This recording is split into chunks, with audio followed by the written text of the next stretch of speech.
ನಮಸ್ಕಾರ ಸ್ನೇಹಿತರೆ. ಇವತ್ತು ಗುರುಪೂರ್ಣಿಮೆಯ ದಿನದ ನಿಮಿತ್ತವಾಗಿ ಈ ಸಂದರ್ಭದಲ್ಲಿ ನಾನು ಸಮಸ್ತ ಗುರುಗಳ ಒಂದು ಪಾದಾರವಿಂದಗಳಿಗೆ ನಮಸ್ಕಾರಗಳನ್ನು ಹೇಳುತ್ತಾ ನನ್ನ ಇವತ್ತಿನ ಸಂಚಿಕೆಯನ್ನು ನಾನು ಪ್ರಾರಂಭ ಮಾಡ್ತಾ ಇದ್ದೇನೆ. ಕನ್ನಡಿಗ ಚಾನಲ್ YTಯಲ್ಲಿ ಬರ್ತಿರ್ತಕ್ಕಂಥ ಪ್ರತಿಯೊಂದು ಸಂಚಿಕೆಗಳು ಸತ್ಯವಾಗಿರ್ತವೆ ಎನ್ನುವುದಕ್ಕೆ ಈ ಸಂಚಿಕೆಯೂ ಕೂಡ ಆ ಸಾಲಿನಲ್ಲಿ ಸೇರುತ್ತೆ ಅನ್ನುವಂಥ ಭಾವನೆಯಿಂದ ಈ ಸಂಚಿಕೆಯನ್ನು ನಾನು ಮಾಡ್ತಾ ಇದ್ದೇನೆ. ಇದು ನಿಜಕ್ಕೂ ಕೂಡ ಈಗ ತಾನೇ ನಡೆದಿರ್ತಕ್ಕಂಥ ಒಂದು ಘಟನೆ. ಈ ಘಟನೆಯನ್ನು ವಿಶ್ಲೇಷಣೆ ಮಾಡಿದಾಗ ಆ ಒಂದು ಸಂದರ್ಭದಲ್ಲಿ ಏನೇನು ಆಯಿತು ಹಾಗೂ ಆ ಒಂದು ಪರಿಸ್ಥಿತಿಗೆ ಬರಬೇಕಾದ್ರೆ ಆ ಒಬ್ಬ ಮಹಿಳೆ, ಈಗ ನಾನು ಅವಳನ್ನು ಮಹಿಳೆ ಅಂತೇಳಿ ನಾನು ಕರಿತೀನಿ, ಆಮೇಲೆ ಅವರಿಗೆ ಇರ್ತಕ್ಕಂಥ ಒಂದು ಜನಪ್ರಿಯತೆಯನ್ನು ಕೂಡ ಮುಂದೆ ನಾನು ತಿಳಿಸ್ತಾ ಇದ್ದೇನೆ.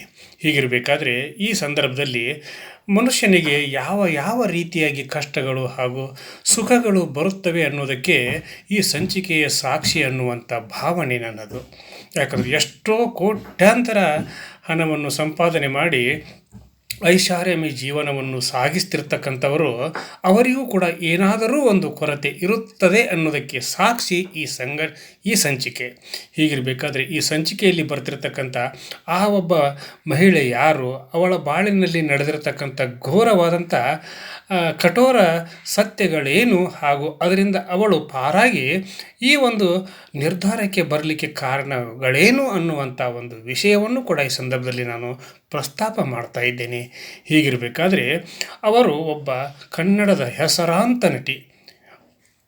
ಆಮೇಲೆ ಅವರಿಗೆ ಸುಮಾರು 6 ತಿಂಗಳುಗಳಿಂದ ಸುಮಾರು 2500ರಲ್ಲಿ, ಇದು 2500ರಲ್ಲಿ ನಡೆದಿರ್ತಕ್ಕಂಥ ಘಟನೆ. ಅವರಿಗೆ ಆ ಸಮಯದಲ್ಲಿ 6 ತಿಂಗಳುಗಳ ಕಾಲ ಕೆಲಸವೇ ಇರದೆ ಮನೆಯಲ್ಲೇ ಇರಬೇಕಾಗಿರ್ತಕ್ಕಂಥ ಪರಿಸ್ಥಿತಿ ಬಂದಿತ್ತು. ಹಾಗಿರಬೇಕಾದ್ರೆ ಆ ಪರಿಸ್ಥಿತಿಯಿಂದ ಅವರು ಏನಾದರೂ ನಾನು ಮತ್ತೆ ನನ್ನ ಉದ್ಯೋಗಗಳಲ್ಲಿ ತೊಡಗಿಕೊಳ್ಳಲಿಕ್ಕೆ ನನಗೆ ಯಾವುದೇ ಒಂದು ಅವಕಾಶಗಳು ಸಿಗುತ್ತಾ ಇಲ್ಲ ಅನ್ನುವಂಥ ಒಂದು ಕೊರಗಿನಿಂದ ಮುಂಬೈಯಲ್ಲಿ ಕುಳಿತಾಗ ಆ ಸಮಯದಲ್ಲಿ ಕೇರಳದಿಂದ ಒಬ್ಬ ನಿರ್ಮಾಪಕರಿಂದ ಅವರಿಗೆ ಫೋನ್ ಬರ್ತೈತಿ.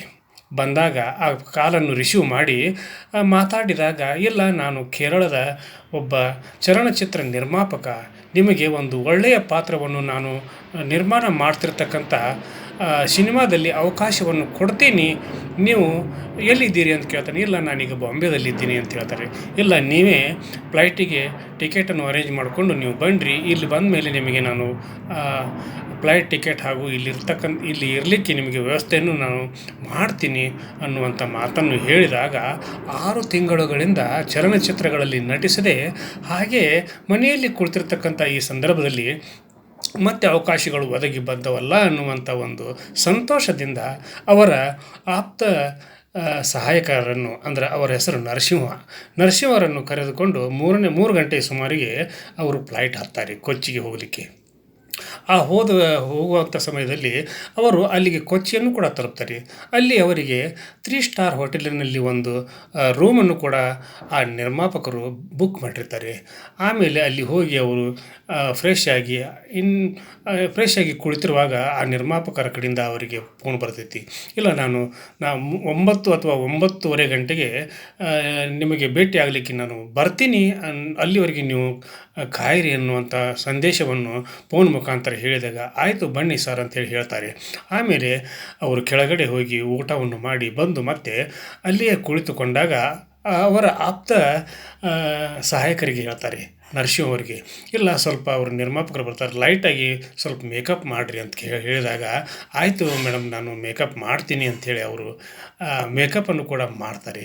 ಆಮೇಲೆ ನಿರ್ಮಾಪಕರು ಬರುವ ದಾರಿಯನ್ನು ನೋಡ್ತಾ ಕುಳಿತಿರುವಾಗ ಸುಮಾರು 9:30 ನಿಮಿಷಕ್ಕೆ ಆ ನಿರ್ಮಾಪಕರು ಬರ್ತಾರೆ. ಬಂದು ಬಾಗಿಲವನ್ನು ಬಡಿತಾರೆ, ಅಂದರೆ ಡೋರ್ ಬಡಿದಾಗ ನರಸಿಂಹ ಅವರು ಹೋಗಿ ಆ ಡೋರನ್ನು ಓಪನ್ ಮಾಡಿದಾಗ ಆ ನಿರ್ಮಾಪಕರು ಸುಮಾರು 60ರಿಂದ 62 ವರ್ಷಗಳ ವಯಸ್ಸಿನ ಅವರು ನೇರವಾಗಿ ಬಂದು ನಮಸ್ಕಾರ ಮಾಡಿ ಅಲ್ಲೇ ಸೋಫಾದ ಮೇಲೆ ಕುಳಿತುಕೊಳ್ತಾರೆ. ಕುಳಿತುಕೊಂಡಾಗ ಆಯಿತು, ಇದು ಸಿನಿಮಾ ಬಗ್ಗೆ ಆ, ಅವರ ಎಲ್ಲ ವಿಚಾರಗಳನ್ನು ಹೇಳಿ ನರಸಿಂಹರತ್ತ ನೋಡ್ತಾರೆ.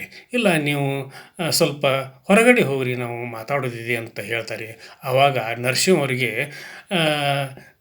ಅವರು ಅಂದ್ರೆ ಈ ನಟಿಯು ಕೂಡ ಕಣ್ಸನ್ನೆ ಮಾಡಿ ಒಂದಷ್ಟು ಹೊರಗೆ ನಿಲ್ಲಿರಿ ನೀವು ಅಂತ ಹೇಳ್ತಾರೆ. ಆಮೇಲೆ ನರಸಿಂಹ ಅವರು ಹೊರಗೆ ಹೋಗಿ ನಿಲ್ತಾರೆ.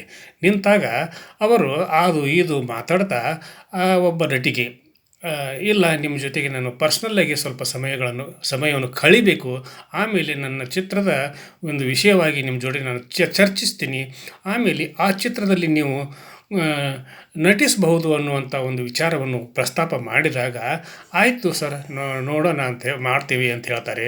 ಆಮೇಲೆ ಅವರು ನೇರವಾಗಿ ಬಾಗಲವನ್ನು ಬಂದು ಮಾಡಲಿಕ್ಕೆ ಹೊರಗೆ ಹೋಗ್ತಾರೆ. ಬಾಗಿಲ ಕಡೆ ಹೋಗ್ತಾರೆ. ಹೋದಾಗ ಇಲ್ಲ ನೀವು ಯಾಕೆ ಡೋರ್ ಕ್ಲೋಸ್ ಮಾಡ್ತಾ ಇದ್ದೀರಿ, ಇಲ್ಲ ನೀವು ನೇರವಾಗಿ ಹಾಗೆ ಮಾತಾಡ್ರಿ, ಡೋರ್ ಓಪನ್ ಇರಲಿ, ಏನು ತೊಂದರೆ ಇಲ್ಲ ಅಂತ ಹೇಳಿದಾಗ ಇಲ್ಲ ಇಲ್ಲ ನಾನು ನಿಮ್ಮ ಜೊತೆಗೆ ಸ್ವಲ್ಪ ಸಮಯ ಪರ್ಸ್ನಲ್ಲಾಗಿ ನನ್ನ ಕಾಲವನ್ನು ಕಳೆಯಬೇಕಾಗಿದೆ ಅಂತ ಹೇಳ್ತಾರೆ. ಇಲ್ಲ ಯಾವುದೇ ಕಾರಣಕ್ಕೂ ನಾನು ಪರ್ಸ್ನಲ್ ವಿಷಯವನ್ನು ಪ್ರಸ್ತಾಪ ಮಾಡಲಿಕ್ಕೆ ಬಂದಿಲ್ಲ, ನಾನು ಚಿತ್ರದ ವಿಷಯವಾಗಿ ನಿಮ್ಮ ಜೊತೆಗೆ ಚರ್ಚೆ ಮಾಡಲಿಕ್ಕೆ ಬಂದಿದ್ದೇನೆ ಅನ್ನುವಂಥ ನೇರವಾದ ಮಾತನ್ನು ಹೇಳಿದಾಗ ಅವರ ಮುಖಚರ್ಯದಲ್ಲಿ ಏನೋ ಒಂದು ಬದಲಾವಣೆ ಆಗ್ತೈತಿ.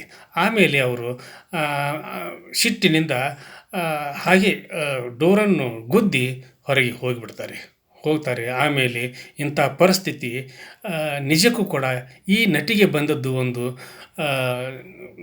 ಸೋಜಿಗದ ಸಂಗತಿ ಅನ್ನುವಂಥ ಭಾವನೆಯನ್ನು ಕೂಡ ಈ ಸಂದರ್ಭದಲ್ಲಿ ನಾನು ವ್ಯಕ್ತಪಡಿಸಲಿಕ್ಕೆ ಬಯಸ್ತೀನಿ.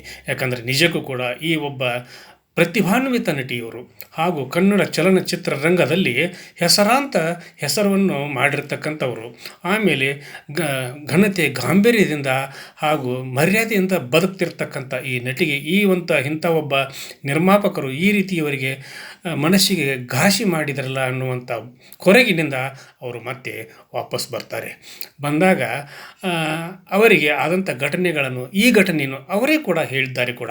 ಹೀಗಿರಬೇಕಾದ್ರೆ ಆಮೇಲೆ ಅವರು ಈಗ ಒಂದು ವಿಚಿತ್ರವಾದಂಥ ಪರಿಸ್ಥಿತಿಯನ್ನು ಎದುರಿಸ್ತಾ ಇದ್ದಾರೆ. ಹೀಗಿರಬೇಕಾದ್ರೆ ಆ ನಟಿ ಯಾರು, ಅವರ ಹೆಸರು ಏನು ಅನ್ನುವಂಥ ವಿಷಯವನ್ನು ನಿಮಗೆ ಈ ಸಂದರ್ಭದಲ್ಲಿ ನಾನು ತಿಳಿಸಲಿಕ್ಕೆ ಬಯಸ್ತೀನಿ. ಅವರೇ ಕನ್ನಡ ಚಲನಚಿತ್ರರಂಗದ ಪ್ರತಿಭಾವಂತ, ಬುದ್ಧಿವಂತ ಹಾಗೂ ಚಾಣಾಕ್ಷ ನಡೆಯ ಗೌರವಯುತವಾದ ಸ್ಥಾನವನ್ನು ಪಡೆದಿರತಕ್ಕಂಥ ಭಾವನಾರವರು. ಭಾವನಾ ನಿಜಕ್ಕೂ ಕೂಡ ಭಾವನಾಜೀವಿ ಅಂತೇಳಿ ನಾನು ಈ ಸಂದರ್ಭದಲ್ಲಿ ಅವರನ್ನು ವರ್ಣಿಸಲಿಕ್ಕೆ ಬಯಸ್ತೀನಿ. ಹೀಗಿರಬೇಕಾದ್ರೆ ಈ ನಟಿಗೆ ಸುಮಾರು ಈಗ 40ರ ಆಸುಪಾಸಿನ ವಯಸ್ಸು. ಅವರು ಮನಸ್ಸು ಮಾಡಿದರೆ ಇಲ್ಲಿವರೆಗೂ ಕೂಡ ಅವರು ಮದುವೆ ಆಗದೇ ಹಾಗೇ ಉಳಿದಿದ್ದಾರೆ. ಅವರು ಮನಸ್ಸು ಮಾಡಿದರೆ ಮದುವೆ ಆಗ್ತೇನೆ ನಾನು ಅಂತ ಯಾವುದಾದ್ರೂ ಒಂದು ಘೋಷಣೆಯನ್ನು ಮಾಡಿದರೆ ಸಾವಿರಾರು ಜನ ಮದುವೆಯಾಗದೇ ಇರತಕ್ಕಂಥವರು ಅವರ ಮುಂದೆ ಕ್ಯೂ ಹಚ್ಚಿ ನಿಲ್ಲುವಂಥ ಪರಿಸ್ಥಿತಿ ಇತ್ತು. ಆದರೂ ಕೂಡ ಅವರು ಅದನ್ನು ಮಾಡಲಿಲ್ಲ. ಹಾಗಿರಬೇಕಾದ್ರೆ ಅವರು ಒಂದು ವಿಚಾರಕ್ಕೆ ಬಂದರು. ಇಲ್ಲ, ನಾನು ಗಂಡನಿಲ್ಲದೇ ಮದುವೆಯಾಗದೇ ಮಕ್ಕಳನ್ನು ಪಡೆಯಬೇಕೆಂದು ತೀರ್ಮಾನಿಸಿ ಅವರು ಹಲವಾರು ಕಡೆ ಹೋದಾಗ ಇವರ ಒಂದು ಬೇಡಿಕೆಯನ್ನು, ಇವರ ಒಂದು ಪ್ರಸ್ತಾವವನ್ನು ಅಲ್ಲಿ ಇರ್ತಕ್ಕಂಥ ವೈದ್ಯರು ನಿರಾಕರಿಸ್ತಾರೆ. ಆದರೆ ಕೊನೆಗೆ ಒಬ್ಬರು ಮಹಿಳಾ ವೈದ್ಯರ ಹತ್ತಿರ ಹೋದಾಗ ಇಲ್ಲ, ನಾನು ಈ ರೀತಿ ಮಾಡ್ಕೋಬೇಕಂತ ಮಾಡಿದ್ದೀನಿ, ನನಗೆ ನೀವು ಕೃತಕ ಗರ್ಭಧಾರಣೆಯಿಂದ ಮಕ್ಕಳನ್ನು ಹೆರಲಿಕ್ಕೆ ನನಗೆ ಅವಕಾಶ ಮಾಡಿಕೊಡ್ರಿ ಅಂತ ಕೇಳಿದಾಗ ಆಯಿತು ಮಾಡೋಣ, ಅದರಲ್ಲಿ ಏನಿದೆ ತಪ್ಪು, ನಾ ಮಾಡ್ತೀನಿ ಅನ್ನುವಂಥ ಒಂದು ವಿಚಾರವನ್ನು ಭಾವನಾರವರ ಮುಂದೆ ವೈದ್ಯರು ಇಟ್ಟಾಗ ನಿಜಕ್ಕೂ ಭಾವನಾರವರಿಗೆ ಖುಷಿಯೋ ಖುಷಿ. ಹೀಗಿರಬೇಕಾದ್ರೆ ಇಂಥ ಒಂದು ಪರಿಸ್ಥಿತಿಯಲ್ಲಿ ಭಾವನಾರವರಿಗೆ ಮಕ್ಕಳ ಒಂದು ಭಾಗ್ಯವನ್ನು ಕೂಡ ಕರುಣಿಸಿದ್ದಾರೆ ಆ ವೈದ್ಯರು. ಈಗ ಭಾವನಾರವರಿಗೆ, ಚಲನಚಿತ್ರರಂಗದ ಮೇರು ನಟಿ ಭಾವನಾರವರಿಗೆ 2 ಅವಳಿ ಜವಳಿ ಮಕ್ಕಳ ಒಂದು ಗರ್ಭಧಾರಣೆಯನ್ನು ಕೂಡ ಮಾಡಿದ್ದಾರೆ. ಹೀಗಿರಬೇಕಾದ್ರೆ ಆ ಮಕ್ಕಳಿಗೆ ಒಳ್ಳೆಯದಾಗಲಿ, ಅವರು ಹೆರುವಂಥ ಮಕ್ಕಳಿಗೆ ಒಳ್ಳೆಯದಾಗಲಿ, 2 ಮಕ್ಕಳಿಗೆ, ಹಾಗೂ ಭಾವನಾರವರಿಗೂ ಕೂಡ ಈ ಒಂದು ಸಂದರ್ಭದಲ್ಲಿ ಒಳ್ಳೆಯದಾಗಲಿ, ಅವರ ಭವಿಷ್ಯವು ಕೂಡ ಉಜ್ವಲವಾಗಲಿ, 3 ಜನರ ಭವಿಷ್ಯವು ಉಜ್ವಲವಾಗಲಿ ಅನ್ನುವಂಥ ಹಾರೈಕೆಯನ್ನು ಕನ್ನಡಿಗ ಚಾನಲ್ YTಯಿಂದ ನಾನು ಈ ಸಂದರ್ಭದಲ್ಲಿ ವ್ಯಕ್ತಪಡಿಸಲಿಕ್ಕೆ ಬಯಸ್ತೀನಿ. ಹಾಗಿರಬೇಕಾದ್ರೆ ಕನ್ನಡ ಚಲನಚಿತ್ರರಂಗದಲ್ಲಿ ಹಾಗೂ ಧಾರಾವಾಹಿ ಕ್ಷೇತ್ರಗಳಲ್ಲಿ ನಮ್ಮ ನಿರ್ಮಾಪಕರು, ನಿರ್ದೇಶಕರು ಹಾಗೂ ನಟರು, ತಂತ್ರಜ್ಞರು, ಲೈಟ್ ಬಾಯಿಂದ ಹಿಡ್ಕೊಂಡು ಪ್ರತಿಯೊಬ್ಬರು ಕೂಡ ಗೌರವದಿಂದ ನಡೆದುಕೊಳ್ತಾರೆ ಪ್ರತಿಯೊಬ್ಬರ ಜೊತೆಗೆ. ಹಾಗೂ ಅಂಥ ಒಂದು ಕೇರಳದಲ್ಲಿ ನಡೆದುಕೊಂಡಿರ್ತಕ್ಕಂಥ ನಿರ್ಮಾಪಕರು ನಮ್ಮ ರಾಜ್ಯದಲ್ಲಿ ಹುಡುಕಿದರೂ ಕೂಡ ಸಿಗೋದಿಲ್ಲ. ಇಂಥ ಕನ್ನಡ ಚಲನಚಿತ್ರ ರಂಗದಲ್ಲಿ ಇರ್ತಕ್ಕಂಥ ಎಲ್ಲರಿಗೂ ಕೂಡ ಈ ಸಂದರ್ಭದಲ್ಲಿ ನಾನು ಅಭಿನಂದನೆಗಳನ್ನು ಸಲ್ಲಿಸ್ತೀನಿ, ಧನ್ಯವಾದಗಳನ್ನು ಸಲ್ಲಿಸ್ತೀನಿ.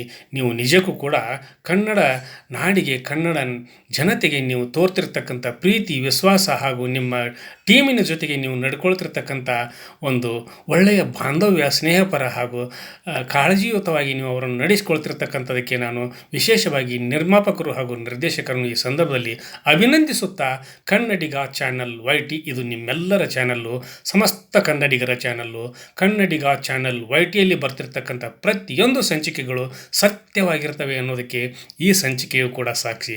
ಆದ್ದರಿಂದ ಪ್ರತಿಯೊಬ್ಬರು ಕೂಡ ಸಬ್ಸ್ಕ್ರೈಬ್ ಮಾಡದೇ ಇರತಕ್ಕಂಥವ್ರು ಈ ಸಂಚಿಕೆಗೆ ಸಬ್ಸ್ಕ್ರೈಬ್ ಮಾಡಿರಿ, ಲೈಕ್ ಮಾಡಿರಿ, ಶೇರ್ ಮಾಡಿರಿ, ಕಮೆಂಟನ್ನು ನನ್ನ ಜೊತೆಗೆ ಹಂಚ್ಕೊಳ್ರಿ. ಕನ್ನಡ ನಾಡಿನ ಪ್ರತಿಯೊಬ್ಬ ವ್ಯಕ್ತಿಗೂ ಕೂಡ ಈ ಸಂಚಿಕೆಯನ್ನು ನೀವು ತಲುಪಿಸ್ರಿ ಅನ್ನುವಂಥ ಒಂದು ವಿನಂತಿಯೊಂದಿಗೆ ಇವತ್ತಿನ ಸಂಚಿಕೆಯನ್ನು ನಾನು ಇಲ್ಲಿಗೆ ಮುಕ್ತಾಯ ಮಾಡಿ ನಾಳಿನ ಸಂಚಿಕೆಯೊಂದಿಗೆ ತಮ್ಮ ಜೊತೆಗೆ ಹಾಜರಾಗ್ತೀನಿ. ಅಲ್ಲಿಯವರೆಗೂ ನನ್ನ ನಮಸ್ಕಾರ.